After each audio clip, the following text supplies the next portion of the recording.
The next morning, Sally arrived at the market earlier than usual. She arranged her kegs carefully and sat down quietly, hoping the day would somehow be better than the last one. But as the hours passed, almost nobody stopped at her store.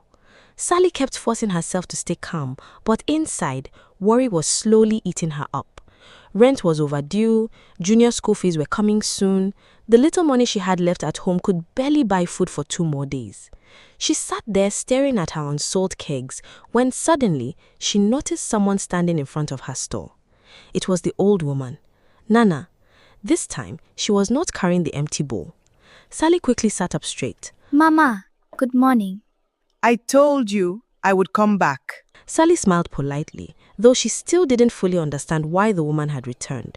You helped me when your own hands were empty. Very few people do that.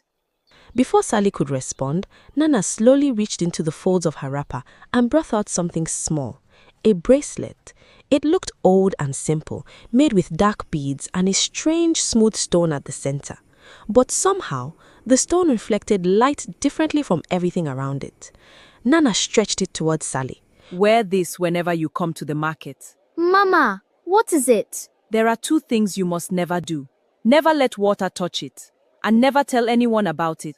The seriousness in the woman's voice made Sally uncomfortable. For a moment, she almost refused to collect it, but something about Nana's eyes stopped her. Slowly, she stretched out her hand. Nana personally tied the bracelet around Sally's wrist. The bracelet, oh, the bracelet. Some things money cannot buy. The bracelet, oh, the bracelet. Remember my warnings. Then before Sally could ask another question, the old woman turned and disappeared into the crowd once again. Sally sat there staring at the bracelet on her wrist. Nothing about it looked special. In fact, it looked ordinary. She almost laughed at herself for taking the whole thing seriously. Then suddenly, a customer stopped at her store.